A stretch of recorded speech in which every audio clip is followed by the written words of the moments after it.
House Speaker Nancy Pelosi and other top Democrats are expected to bring a resolution condemning anti-Semitism to a House vote. It was supposed to be today. It looks like this week, in a direct rebuke of recent comments by Minnesota Congressmember Ilhan Omar questioning the U.S.'s relationship with Israel. After facing criticism, the Democratic leadership added language in the resolution condemning anti-Muslim bias as well. Congressmember Omar is one of the first 2 female Muslim Congress members in U.S. history.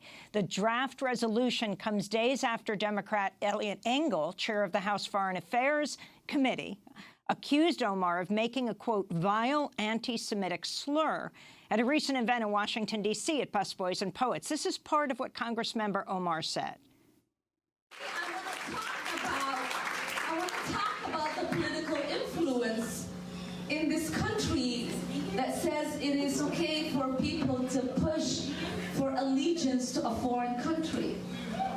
I want to ask, why is it okay for me to talk about the influence of the NRA, of fossil fuel industries, or Big Pharma, and not talk about a powerful lobbying group that is influencing policy? So that was Congressmember Ilhan Omar speaking at the event at Busboys and Poets. And Congressmember Jayapal, you were right there next to her at the event. Can you talk about the anti-Semitism resolution, as they're calling it, now because of enormous pushback by people like Alexandria Ocasio-Cortez?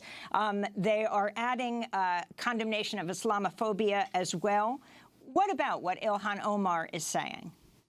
Well, you know, I'm the co-chair of the Congressional Progressive Caucus, and we have been working for the last several days with House leadership to make sure that any resolution we pass takes on the same issues around Islamophobia, around anti-Semitism, around all of the bigotry and racism that we are seeing, frankly, fueled in large part by a president and a GOP who refuse to call any of it out. So we, the Democratic Party, are united in the belief that anti-Semitism is wrong, and there are old tropes that do come out sometimes, and we have to, you know, we have to contend with those. And I think that Representative Omar, and I was the first member of Congress to endorse her when she ran for Congress.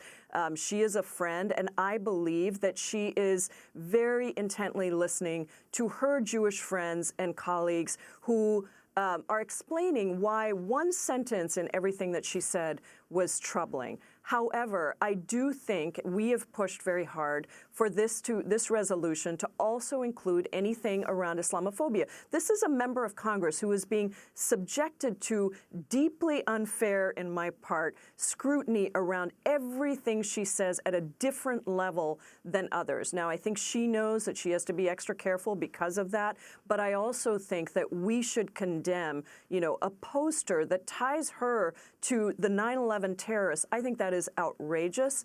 And so we have been, you know, pushing, and we've been successful, I think, and I'm you know, grateful to Speaker Pelosi for recognizing that we need to take all of this on.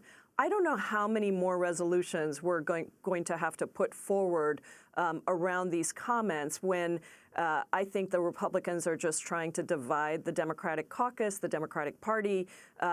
I know that we just need to make sure we stay united, that we stand in support of all of our colleagues, and especially recognize that our colleagues are willing to learn and listen, whereas, you know, and even say they're wrong, as Ilhan Omar did the last time she said something that was really called out.